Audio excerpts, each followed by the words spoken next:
নবী ডাক দিয়ে বলে সাহাবারা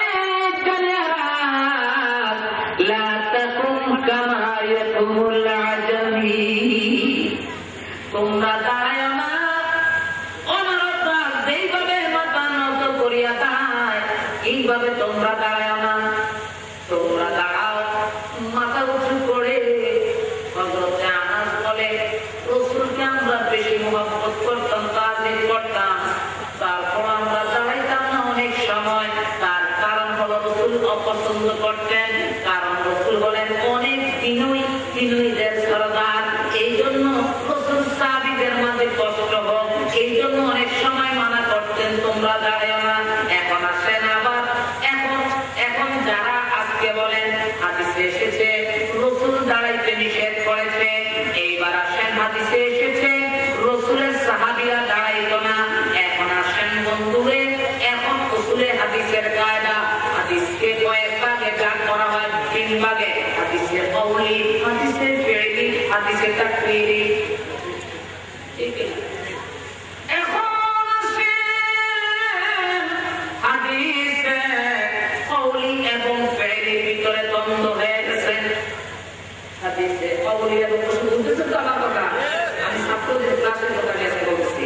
হাদিসে কওলি এবং ফি'লির ভিতরে দ্বন্দ্ব হয়ে গেছে। এখন আপনি কি করবেন? হাদিসে কওলিকে নিবেন না ফি'লিকে নিবেন? কওলি মানে মুখের কথা আর ফি'লি মানে নিজের কাজ। এখন সাহাবারা বলতেছে, সমস্ত মুহাদ্দিসিনরা বলে যখন তোমরা দেখবা হাদিসে কওলি এবং ফি'লির ভিতরে দ্বন্দ্ব হয়ে যায় তখন তোমরা কি করবা? হাদিসে কওলিকে বাদ দিয়া হাদিসে ফি'লিকে ধরবা, কারণ এটা হলো রাসূলের কাজ। এখন আসেন হাদিসে দ্বন্দ্ব হয়েছে, কওলির সাথে দ্বন্দ্ব হয়ে গেছে, কওলির সাথে। এখন তুমি কি করবা? এখন কওলি করবা, কোন কওলটা আগে এবং কোন কওলটা পরে এটা জানতে করবা। এরপর দেখে কওলি দ্বন্দ্ব হয়েছে আর কওলির পক্ষে এসে গেছে। এখন আসেন দ্বন্দ্বটা কিরকম? রাসূল দাঁড়াইতে নিষেধ করেছে কিন্তু রাসূল নিজে সাহাবীদের জন্য দাঁড়াইছে এবং ফাতেমার জন্য দাঁড়াইছে, জাফর তৈয়ারের জন্য দাঁড়াইছে, ইবনু আদির জন্য দাঁড়াইছে, আবু জাহেল ইবনু ইকরামার জন্য দাঁড়াইছে।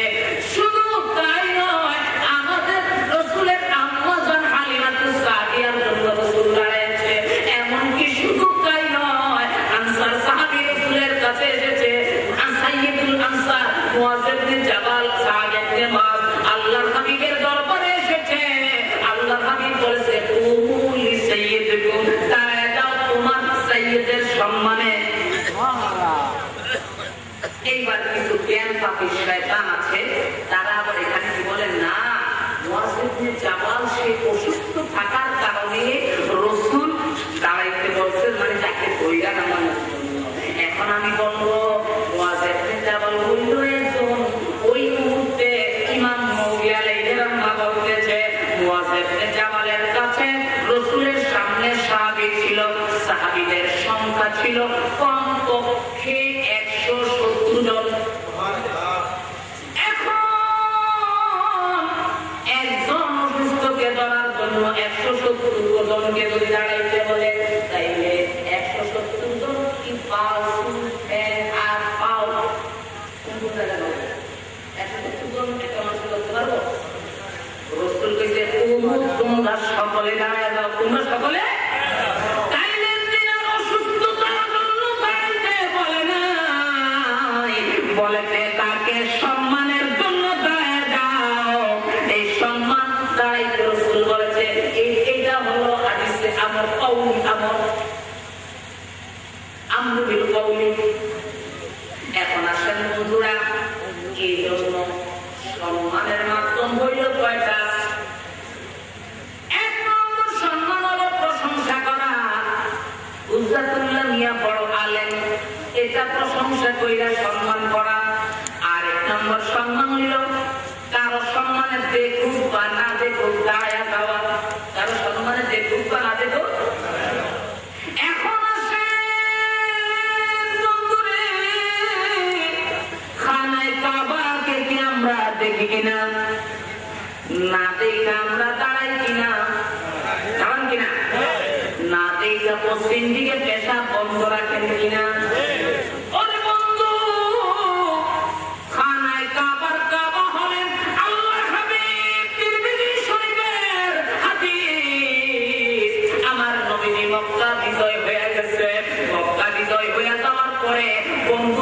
তিনি কি করলেন? হযরত আলীকে নিয়ে খানায় কাবা ইন্সপেকশন করার জন্য গেলেন। যায় দেখতেছে খানায় কাবার ভিতরে লাখ মানত গোলক সমস্ত মূর্তিগুলি।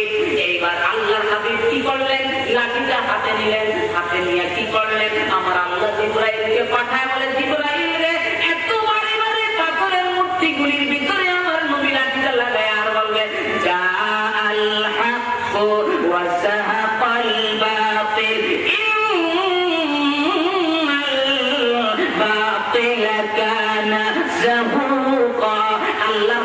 যখন এই কথাটা বলে, যখন মূর্তির ভিতরে যখন লাঠিটা লাগাইলেন, মূর্তিগুলি সব চূর্ণ চূর্ণ হইয়া ভেঙ্গে চুরমাচুর হয়ে পড়ে গেল। এইবার খানায় কাবা পবিত্র পুরা সাফ হয়ে গেল। এইবার আবার নবী ডাক দিয়ে, আলী রে, আমার মন বলছে খানায় কাবার উপরে মূর্তি আছে। এইবার আলী উঠবে, দেখেন খানায় কাবা দেখছেন তো, এইবার কেমনে উঠবো?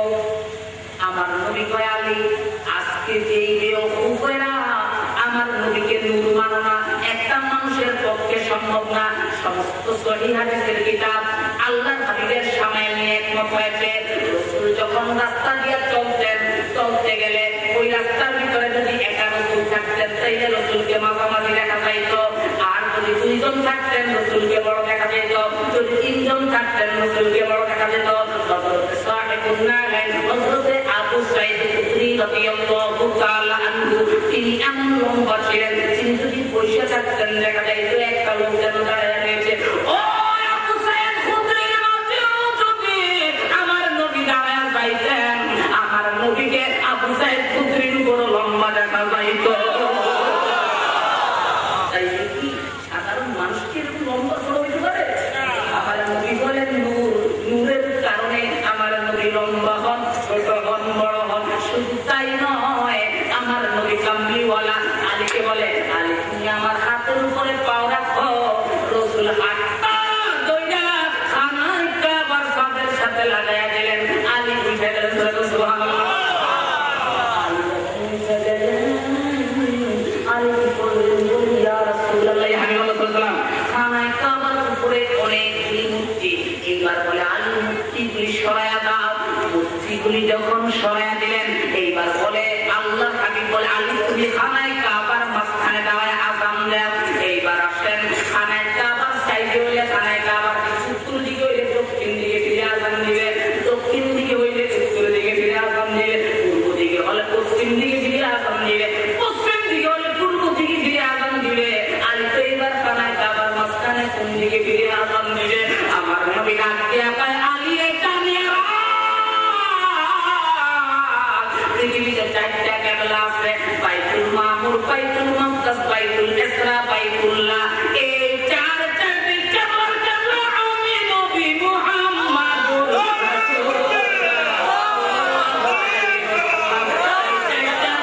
চারটি কেবলার কেবলার দিকে ফিরে আযান দে।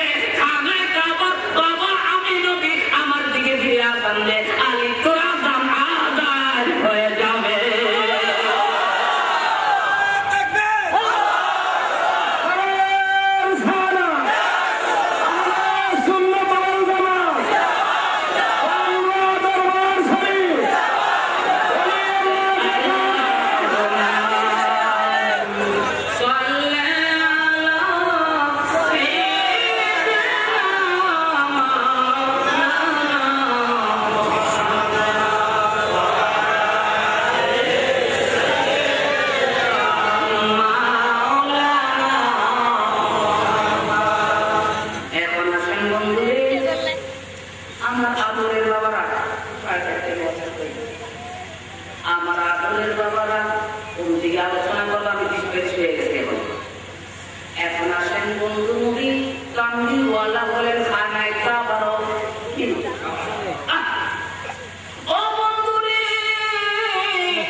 হিব্বানের নবী আমার খানায় কাবার ভিতরে ঢুকলেন একবারে লাশিমায় আয়েশা নবীর ভিতরে দুইটা নামাজ পড়তে লাগলেন আগে কি করলেন বেলাল কি করলেন শেষে ঢুকলেন দেখতেছে নবী আমার এক সাইডে নামাজ পড়তেছে এখন যদি তারা নামাজ পড়তে হয় নবী যেদিকে ফিরিয়া এইদিকে ফিরিয়া যদি নামাজ পড়তে হয় সাইডে নবীকে পিছন দিতে হবে এইবার আসেন তারা কি করলেন বলেন আমরা সকলে মুহাম্মদুর রাসূলুল্লাহকে কিবলা বানায় আমরা নামাজ পড়তে লাগলাম।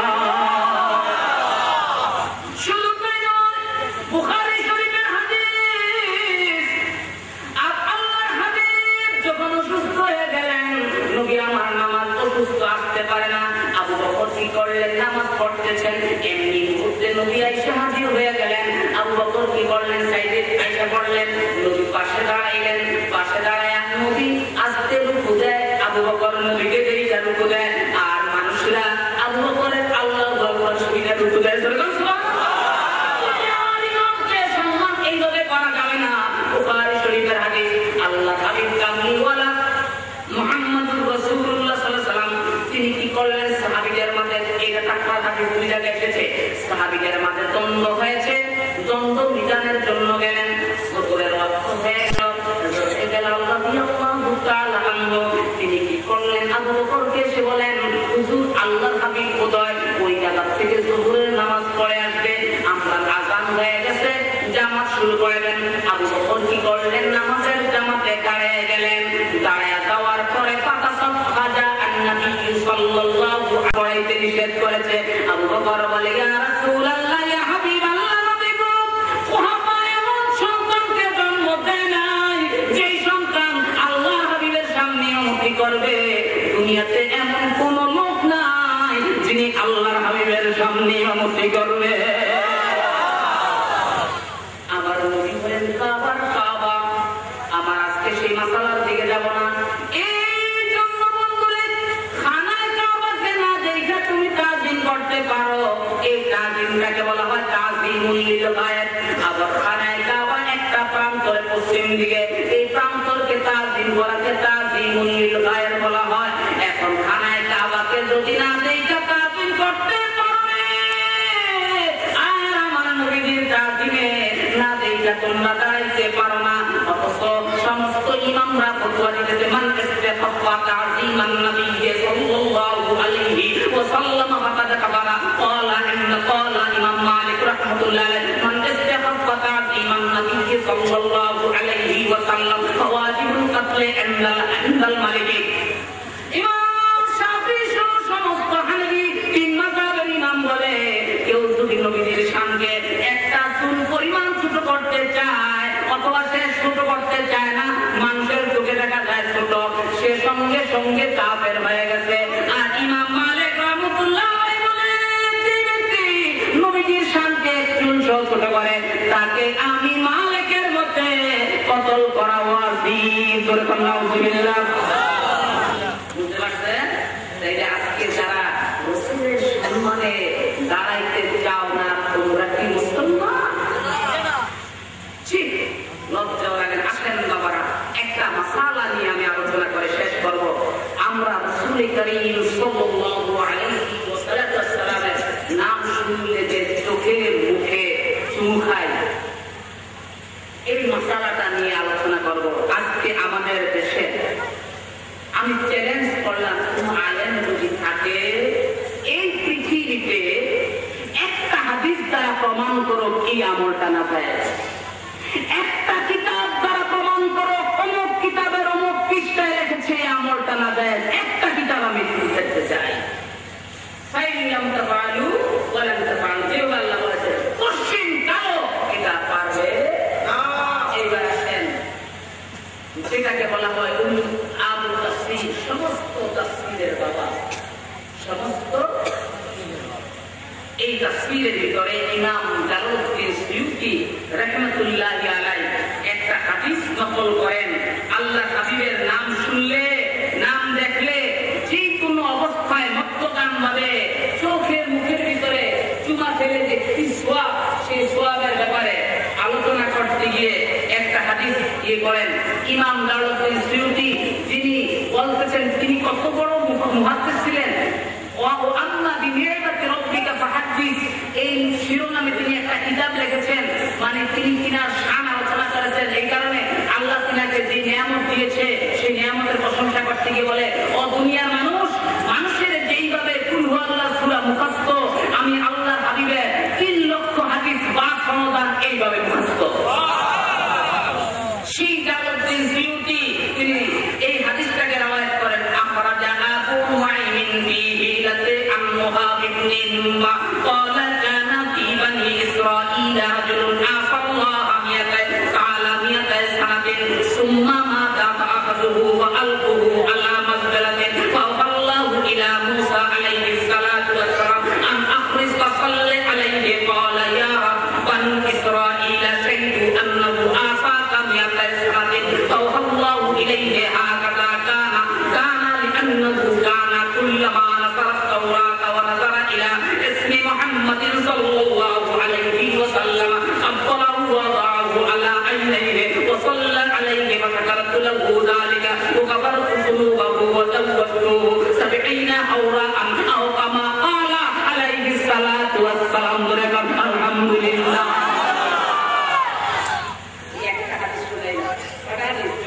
আমি এর সম্পর্কে একটা হাদিস বলবো, এরপরে আমি শেষ করব।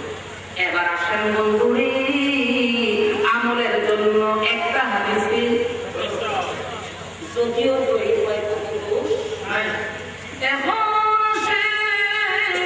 বন্ধুরে হযরতে ওহাব ইবনে মুনবা রাদিয়াল্লাহু তাআলা তিনি বলতেছেন, ক্বালা ফি বানি ইসরাঈল রাজুলুন, বানি ইসরাঈলের ভিতরে একটা লোক ছিল, আসাল্লাহ তাআলা মিয়াতা সানা, সেই লোকটা পাপ করেছে, অপরাধ করেছে, আল্লাহর কাছে অপরাধ করেছে। 1 বৎসর নয়, 2 বৎসর নয়, 50 বৎসর নয়, 60 বৎসর নয়, একটানা 200 বৎসর পাপ করেছে। কত বছর? একটা মাসালা জায়গা রাখেন, আখির জামানার নবী উম্মতেরা যদি আকাম করে, গুনাহ করে, তাদের জন্য হইল জাহান্নাম। আর অন্যান্য নবীর উম্মতেরা পাপ করলে তাদের জন্য কিন্তু জাহান্নাম না, কারণ জাহান্নামের আযাব খুব কম, ঠান্ডা হালকা। এই জন্য উম্মতে মুহাম্মদের সম্মানে তাদের গুনার কারণে তাদের জন্য রেখেছে জাহান্নাম। আর অন্যান্য নবীর উম্মতের গুনার জন্য তাদের জন্য রেখেছে সাইর, সাকার, জাহিল, লাজা, হুকামা, হাবিয়া, এই সমস্ত দুটোগুলি রেখেছে। কিন্তু উম্মতে মুহাম্মদের জন্য আল্লাহ রাব্বুল আলামিন রাখছে মাত্র জাহান্নাম, উত্তম আযাব। এবার আসেন, এই লোকটার জন্য হবে কি জাহান্নাম আর কঠিন? আর কঠিন না?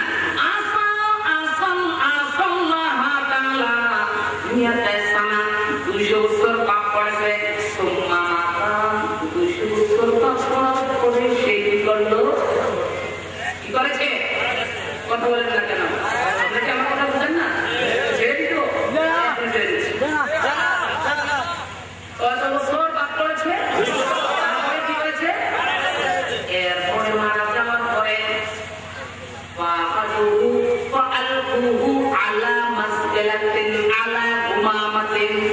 তাকে কি করলো? বানি ইসরাঈলের উম্মতেরা তাকে ধরে কি করলো? মুসা নবীর নির্দেশ মোতাবেক তাকে ধইরা কি করছে? ডাস্টবিনের ভিতরে ফালাইয়া দিছে। ময়লা আবর্জনা যেটায় রাখে সেটাই কি করছে? তাকে, কারণ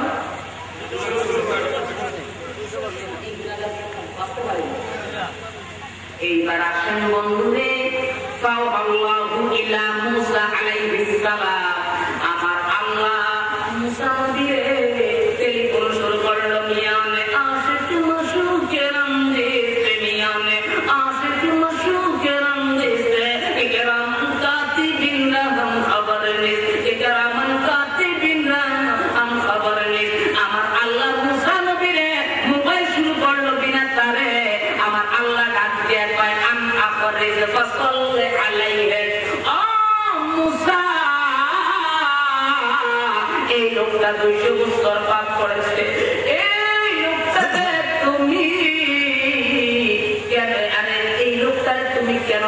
ডাস্টবিনের ভিতরে ফালাইলা। এই লোকটার তুমি কি করো? ডাস্টবিন থেকে তুলিয়া নিজের হাতে ধরিয়া গোসল করায়া তারপরে তুমি নিজে জানাজা দিয়া তুমি নিজের হাতে তাকে তুমি দাফন করবা। এইবার মুসা নবী তো একটু ছিল রাগী, কি ছিল? মেরাজের হাদিস। আমার আল্লাহ আমার নবী বলেন আমি যখন মেরাজে যাই দেখি একজন জানাজার একজন জানাজার মারামারি করতে আছে, জানাজার খুব লাগালাগি করতে আছে। আমি বললাম আমি বুঝতে পারলাম জানাজারে জানাজারে বোধ হয় 1 মাস ঘুরাইছে বা 3 বারের বেশি ঘুরাইছে, তার কারণে জানাজারে খুব বেশি হয়ে গেছে। জিব্রাইলের জিজ্ঞাসা করলাম জিব্রাইলে জানাজার আর জানাজার এরা যে লাগালাগি করতেছে কি কি বিষয়ে লাগালাগি করতেছে? জিব্রাইল তো নবী গো এটা পানাদারও আর জানাজার নয়, এটা হলো আল্লাহ আর মুসা দুইজনে কথা কইতে আছে। কারণ মুসা হইল খুব রাগী মানুষ, আল্লাহরে ভয় না মারণে লই যায়।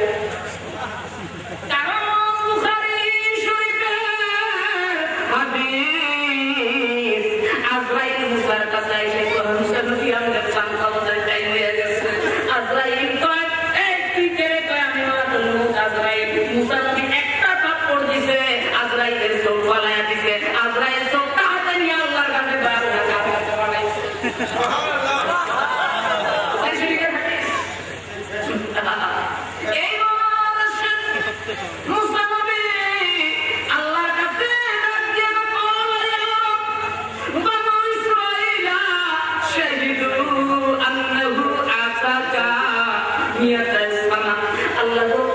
আমি মুসার বিশ্বাস করো না, তুমি যদি বিশ্বাস না করো এই তুর পর্বতের ভিতরে সমস্ত বনী ইসরাঈলদেরকে আমি আইনা হাজির করব।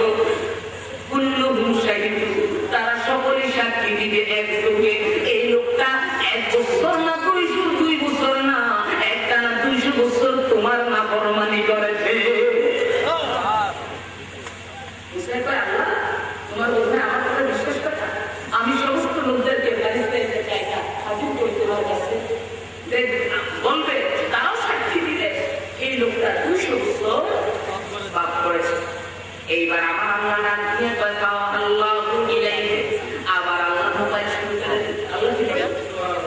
আল্লাহ অধিক পাওনা হয়ে গেছে, তার 60 বছর 200 বছরের গুনাহ এই মহব্বতে খেয়ে ফেলেছে, সে আমার কাছে পাওনা হয়ে গেছে।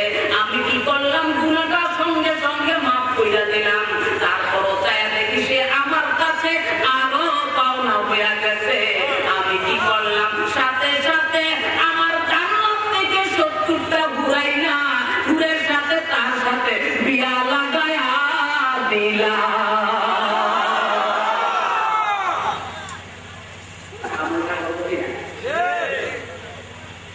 এই গেল একটা হাদিস, এই গেল আল্লাহ জানে কি করবে। তাফসীর রুকুল বায়ান শরীফ থেকে রুকুল বায়ান শরীফ আসুন আল্লাহুম্মা